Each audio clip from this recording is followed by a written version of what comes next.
ચેતરભાઈ વસાવા જે આદિવાસી સમાજનો અવાજ છે, જે ગરીબો વંચિતોનો અવાજ છે, એમણે વધુમાં વધુ જેલમાં રાખવાનું જાણે ભાજપે ષડયંત્ર રચ્યું હોય એવી બૂ આવી રહી છે. તમે જુઓ ચેતરભાઈને ઉપર ગુનો શું છે? એફઆઈઆરમાં જો જોઈએ તો પણ ગ્લાસ ફેંકવાનો ગુનો છે અને ગ્લાસે વાગ્યું નથી પાછું કોઈને, છતાંય એટલી બધી કલમો તો લગાડી. ઠીક છે સાહેબ, સામાન્ય રેપિસ્ટ અને મર્ડરર હોય ને એ આટલા સમયમાં તો બહાર આવવા માંડે છે જેલથી, અને ભાજપ કઈ રીતે ષડયંત્ર રચી રહ્યું છે? ચેતરભાઈ વસાવા જેલમાં જ રહે એ માટે કેટલાક સમયે આઈઓ જવાબ ન ભરે, સરકારી વકીલ હાજર ન રહે, વારંવાર મુદતો માંગે. આ થઈ શું રહ્યું છે? આમ આદમી પાર્ટીએ અત્યારે ગુજરાત હાઈકોર્ટના બેસ્ટ વકીલો અને દિલ્હીના પણ બેસ્ટ વકીલોએ રોક્યા છે. પરંતુ સવાલ એ છે કે ચેતરભાઈ વસાવાને જેલમાં રાખવા પાછળ ભાજપની મનસા શું છે? ભાજપની મનસા એ છે કે ચેતરભાઈ વસાવા ધારાસભ્ય હોવા છતાંય જો એમને જેલમાં નાખી શકી છે, જો આદિવાસી સમાજનો અવાજ ઉઠાવ્યો હતો, ભાજપની સામે બોલ્યા હતા, તો એ આદિવાસી સમાજમાં ભાજપ મેસેજ આપવા માંગે છે કે તમે પણ કોઈ જો અવાજ ઉઠાવ્યું તો તમારા પણ આ જ હાલ કરીશું. પણ આમ આદમી પાર્ટીનો એક એક સૈનિકને આદિવાસી સમાજ ડરવાનો નથી.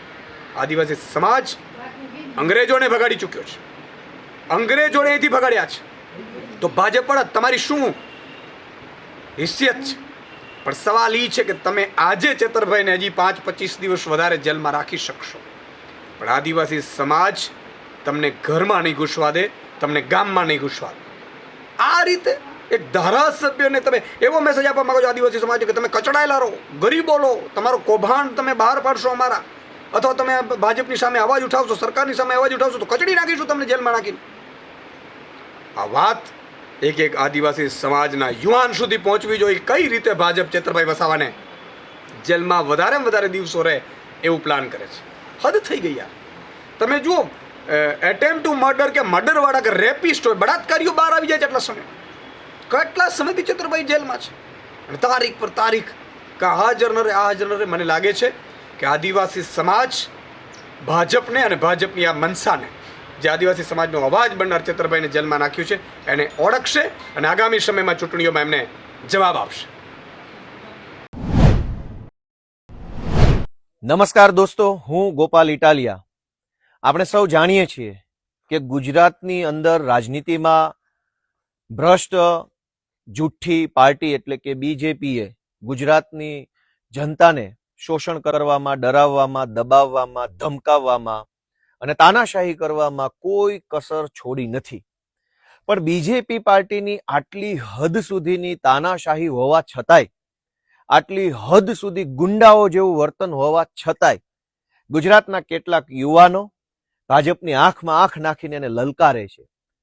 ભાજપની છાતી ઉપર પગ રાખી અને ગુજરાતના કેટલાક તરવરિયા યુવાનો જનતા માટે લડાઈ લડી રહ્યા છે. અને આ વાત જ ભાજપને ખટકે છે કે જાણે કે અંગ્રેજોનું શાસન હોય એવી રીતે મન ફાવે એવું કરવાની એમને સત્તા છે. તેમ છતાંય ચૈતરભાઈ વસાવા જેવા કે ગોપાલભાઈ કે ઈશુદાનભાઈ કે રાજુભાઈ કરપડા જેવા યુવાનો કેવી રીતે ભાજપની આંખમાં આંખ નાખીને બોલતા થયા છે, અને એ વાત એમને ખટકે છે.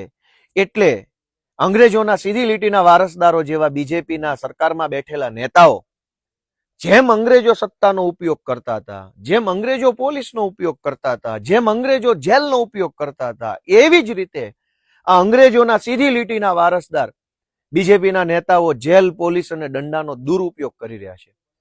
ગુજરાતની અંદર આદિવાસી સમાજની ચેતના જગાડવાનું જેમણે કામ કર્યું છે, જે નેતાએ ગુજરાતના યુવાનોનો બુલંદ અવાજ ઉઠાવ્યો છે, જે નેતાએ વર્ષો સુધી કચડાયેલા, દબાયેલા અવાજને વાચા આપવાનું, વિધાનસભામાં વાચા આપવાનું કામ કર્યું છે, એવા આપણા સૌના અને અમારા નેતા આદરણીય ચૈતરભાઈ વસાવાની સાથે દ્વેષ ભાવનાથી, અંગ્રેજી માનસિકતાથી, અંગ્રેજોની માનસિકતાથી બીજેપી પાર્ટી અત્યારે બદલાની ભાવનાથી કામ કરી રહી છે. ભાજપનો પટ્ટો ગળામાં પહેર્યો હોય અને બળાત્કાર કરે તો થોડાક જ સમયમાં જામીનમાં છૂટી જાય છે. ભાજપનો પટ્ટો ગળામાં પહેર્યો હોય, ડ્રગ્સ વેચે તો પણ જેલમાંથી છૂટી જાય છે. ભાજપનો પટ્ટો ગળામાં પહેર્યો હોય, લૂંટ કરે તો પણ જેલમાંથી છૂટી જાય છે. ભાજપનો પટ્ટો ગળામાં પહેરીને છેડતી કરે તો પણ ટૂંકા ગાળામાં છૂટી જાય છે. ભાજપનો પટ્ટો ગળામાં પહેરી અને 2000 કરોડનું મનરેગા કૌભાંડ કરે તો પણ જેલમાંથી જામીન ઉપર છૂટી જાય છે. ભાજપનો પટ્ટો પહેરીને કોઈ પણ પ્રકારનું હલકામાં હલકું કૃત્ય જો ભાજપનો કોઈ માણસ કરે તો આ રાજ્યની અંદર પોલીસ, કોર્ટ, જેલ કશું જ કંઈ એને રોકતું નથી. પણ ચૈતરભાઈ વસાવા જો આદિવાસી સમાજનો અવાજ ઉઠાવે, દાહોદમાં ચાલતી મનરેગા કૌભાંડ ઉજાગર કરે, છોટાઉદેપુરનું સાયકલ કૌભાંડ જો ચૈતરભાઈ ઉજાગર કરે, અલગ અલગ આદિવાસી વિસ્તારોમાં ચાલતી નકલી કચેરીઓને ઉજાગર કરે, શિક્ષણના નામે ચાલતા ભ્રષ્ટાચારને ઉજાગર કરે, આદિવાસી બાળકોના સારા ભવિષ્ય માટે એ સંઘર્ષ કરે, તો અંગ્રેજોના સીધી લીટીના વારસદાર એવા ભાજપના કેટલાક નેતાઓના પેટમાં કેરોસીન રેડાય છે. અને એટલે કાયદાનો દુરુપયોગ કરીને યેન કેન પ્રકારે ચૈતરભાઈનો અવાજ દબાવવા માટેની કોશિશ થઈ રહી છે. પણ એમ દંડાના જોરે, સત્તાના જોરે જો અવાજ દબાઈ જ જતો હોત તો દેશ જ ક્યાં આઝાદ થવાનો હતો. દંડાથી અવાજ આ દેશમાં દબાયો નથી અને દબાશે નહીં. જેલની દિવાલોમાં એ તાકાત નથી જે તાકાત સંઘર્ષની ભઠ્ઠીમાંથી પાકીને નીકળેલા એક યુવાનના અવાજમાં છે. એટલે ભાજપના ભ્રષ્ટ નેતાઓના મનમાં જો એવો વહેમ હોય કે ચૈતરભાઈ વસાવાને દબાવી અને સમગ્ર આદિવાસી સમાજના અવાજને રૂંધી શકશે તો એ ક્યારેય શક્ય બનવાનું નથી. આમ આદમી પાર્ટી ચૈતરભાઈ વસાવા અને ગુજરાતના આદિવાસી સમાજ સાથે મજબૂતીથી તાકાતથી ઊભી છે. આજ ચૈતરભાઈ વસાવાના કેસમાં હાઈકોર્ટમાં સુનાવણી હતી. ગઈ વખતે સુનાવણી જ્યારે હતી, આની પહેલાની સુનાવણી, ત્યારે સુનાવણી સમયે સરકારી વકીલે આવીને એવું કહ્યું કે સરકાર સરકારી વકીલ બદલવા માંગે છે, નવી તારીખ આપો. એટલે ગઈ વખતની સુનાવણી ન થઈ શકી અને આજની તારીખ પડી. આજની તારીખે સરકારી વકીલ હાજર ન થયા, એવું કહ્યું કે આજે સુનાવણી નહીં શકે, આજે હડતાલ છે. સરકારી વકીલને વળી હડતાલ કેવી આવે? જે વકીલો બિન સરકારી નથી, પ્રોફેશનલ પ્રેક્ટિસ કરે છે, એ હડતાલનો ભાગ હોઈ શકે છે. પણ સરકારી વકીલ હડતાલનું બહાનું લઈ અને આજે તારીખ માંગી લીધી. ભાજપનો માણસ બળાત્કાર કરે તો ભાજપના મંત્રી સુદ્ધા એની પાછળ છોડાવા લાગી જાય છે. પણ ચૈતરભાઈ વસાવાનો એક મામૂલી કેસમાં હાઈકોર્ટ જેવી અદાલતોમાં પણ તારીખ પે તારીખ કરાવી રહ્યા છે. એક વખત પોલીસ હાજર ન રહે એક સુનાવણીમાં, બીજી સુનાવણીમાં વકીલ હાજર ન રહે સરકારી, ત્રીજી સુનાવણીમાં સરકારી વકીલ આવીને એવું કહે કે મારે નહીં, હવે બીજો વકીલ સરકારી આવશે, ચોથી સુનાવણીમાં પાછા સરકારી વકીલ હાજર ન રહે. આવી રીતે કાયદાનો અને કાયદાની પ્રક્રિયાનો ભયંકર દુરુપયોગ કરીને ગુજરાતના આદિવાસી સમાજનું અપમાન કરવાનું, ગુજરાતના આદિવાસી સમાજનો અવાજ દબાવવાનું કામ ભ્રષ્ટ જુઠ્ઠી પાર્ટી એટલે કે બીજેપીના કેટલાક હલકી માનસિકતા ધરાવતા નેતાઓ કરી રહ્યા છે. અમને ગર્વ એ વાતનું છે કે અમારા નેતા ચૈતરભાઈ વસાવા અડીખમ યોદ્ધાની જેમ આજ ઉભા છે. ભાજપની સત્તાની અંદર એ તાકાત નથી કે ચૈતરભાઈ વસાવા કે ઈશુદાનભાઈ કે ગોપાલભાઈ જેવા નેતાઓને આંખમાં આંખ નાખીને બોલતા રોકી શકે. એ અમારી તાકાત છે. ભાજપની સત્તા કે ભાજપના દંડામાં એ દમ નથી કે અમારી જેવા યુવાનોને બોલતા રોકી શકે, અમારે જેવા યુવાનોને આંખ ફાડીને જોતા રોકી શકે. સમય આજ ભાજપની તાનાશાહીનો છે, પણ સમય ક્યારે આવો નહીં રહે. અન્યાય, અત્યાચાર અને અનીતિનું શાસન ધ્વસ્ત થશે. આ શાસન પડી ભાંગશે અને ગુજરાતની અંદર જનતાના શાસનનો ઉદય થશે. એના પાયાની અંદર ચૈતરભાઈ વસાવા જેવા ક્રાંતિકારી આદિવાસી યોદ્ધાનું યોગદાન રહેશે. હું ભાજપના સૌ જે કંઈ પણ લોકો ભ્રષ્ટાચાર કરી અને ખાઈ બધી અને એકદમ તગડા થયા છે એમને કહેવા માંગુ છું કે તમારે જેટલી તાનાશાહી કરી હોય એટલી કરી લેજો. અફસોસ ન રહેવો જોઈએ કે તમે આ 2 જુલમ ઓછા કર્યા હતા. તમારા તમામ જુલમનો જવાબ અમે લોકતાંત્રિક પદ્ધતિથી આપશું. ચૈતરભાઈ વસાવા આપણી વચ્ચે ટૂંક સમયમાં આવશે એવી આશા અને એવા વિશ્વાસ સાથે સૌને જય જય ગરવી ગુજરાત.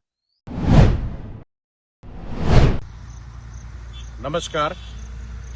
આજે તારીખ પે તારીખની વધુ એક તારીખ હાઈકોર્ટની અંદર ભાઈ ચૈતર વસાવા ઉપર થયેલા ફરજી કેસમાં નવી તારીખ આપવામાં આવી છે. છેલ્લા કેટલાય સમયથી એક સાવ સામાન્ય ઘટનાને ઉપજાવી કાઢી એના ઉપર ગંભીર ગલમો લગાવી અને ચૈતરભાઈ વસાવા જેવા લોકોના નેતા, સમાજ માટે લડત લડતા, પોતાના વિસ્તાર માટે લડત લડતા નેતાને આજે જેલમાં ગોંધી રાખવાનું ષડયંત્ર ભાજપ કરી રહ્યું છે. ચૈતરભાઈ ફાઇટર છે. આદિવાસી વિસ્તારની અંદર આદિવાસીના પ્રશ્નો, આદિવાસી વિસ્તારના પ્રશ્નો અને ભાજપના ભ્રષ્ટાચારને સતત ઉજાગર કરતા આવે છે અને એટલા માટે આજે આ સંતા કુકડી રમવાનું કામ જે છે એ ભાજપ કરી રહી છે. ક્યારેક વકીલો હાજર ન હોય, ક્યારેક એના આ કાગળ માંગે, ક્યારેક તે કાગળ માંગે, વારંવાર તારીખો લેવાનું કામ આજે સામે પક્ષે બેઠેલા લોકો કરે છે. એક વાત ભાજપ ચોક્કસ યાદ કરી લે, આ લડાઈ ગુજરાતના લોકોની લડાઈ છે. ચેતર વસાવા ગુજરાતના લોકોની લડાઈ લડી રહ્યા છે, ગુજરાતના આદિવાસી સમાજના નેતા છે, ગુજરાત આખાના નેતા છે. અને એ સમયમાં તમે જેટલું પણ ત્રાસ ગુજારવાની કોશિશ અને મનોબળને તોડવાની કોશિશ કરો છો, ત્યારે એક વાત કાન ખોલીને સાંભળી લઈ કે આદિવાસી સમાજ ક્યારેય તે કોઈ પણ સત્તાની સામે ઝૂક્યો નથી અને આજે પણ ઝૂકવાનો નથી. ચેતર વસાવા બિરસા મુંડાનું સંતાન છે.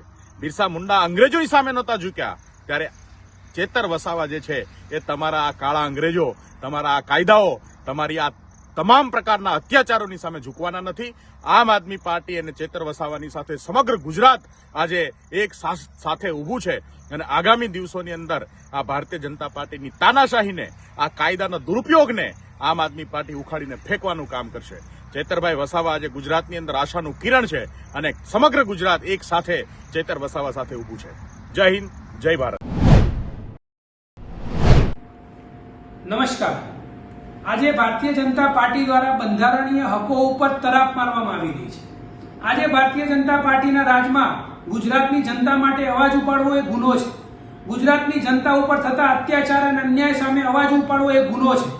જેવી રીતે આમ આદમી પાર્ટીના લડાયક નેતા ચૈતરભાઈ વસાવાએ સમગ્ર આદિવાસી સમાજની સાથે સાથે સમગ્ર ગુજરાતના યુવાનોના પ્રશ્નો ઉપાડ્યા, આંદોલનો કર્યા, ત્યારે એ ભારતીય જનતા પાર્ટીને આંખની અંદર ખૂંચી રહ્યા છે. ત્યારે ભારતીય જનતા પાર્ટીને દ્વારા ચૈતરભાઈ વસાવાને બે ઓપ્શન આપવામાં આવ્યા. એક, તમે ભારતીય જનતા પાર્ટીમાં આવી જાઓ, નહીં તો બે, તમે જેલમાં જાઓ. ત્યારે ચૈતરભાઈ વસાવાએ સમગ્ર ગુજરાતની સાથે સાથે સમગ્ર આદિવાસી જનતાનો અવાજ સાંભળ્યો કે આજે કેવી રીતે આદિવાસી સમાજ સાથે અત્યાચાર થઈ રહ્યા છે, કેવી રીતે સમાજના યુવાનો સાથે અત્યાચાર થઈ રહ્યા છે, કેવી રીતે ગુજરાતની જનતા સાથે અત્યાચાર થઈ રહ્યા છે. ત્યારે આજે ચૈતરભાઈ વસાવા એક લડાયક નેતા તરીકે સમગ્ર ગુજરાતની જનતાનો અવાજ ઉપાડ્યો. ત્યારે ભારતીય જનતા પાર્ટી દ્વારા એકવાર પહેલા પણ એમને જેલમાં મોકલવામાં આવે અને આ વખતે ફરીથી ષડયંત્ર કરીને ચૈતરભાઈ વસાવાને જેલમાં મોકલવામાં આવે. ત્યારે હું ભારતીય જનતા પાર્ટીને કહેવા માંગુ છું કે આમ આદમી પાર્ટીના નેતાઓ ભારતીય જનતા પાર્ટીના નેતાઓની જેમ પિંજરામાં બંધ પોપટ નથી કે જેવી રીતે ભારતીય જનતા પાર્ટી દ્વારા કહેવામાં આવે એટલું જ બોલે ને એટલું જ કરે. આમ આદમી પાર્ટીના નેતાઓ છે, જમીનથી જોડાયેલા નેતાઓ છે. જ્યારે તમે ભ્રષ્ટાચાર કરશો તો એ ભ્રષ્ટાચારનો અવાજ ઉપાડવાનું કામ આમ આદમી પાર્ટીના નેતાઓનું છે. આજે તમારા નેતાઓ કરોડોના ભ્રષ્ટાચાર કરે અને આમ આદમી પાર્ટીના નેતાઓ અવાજ પણ ના ઉપાડી શકે, અવાજ ઉપાડે તો જેલમાં જવું પડે. આ કેવું ગુજરાતમાં ચાલી રહ્યું છે.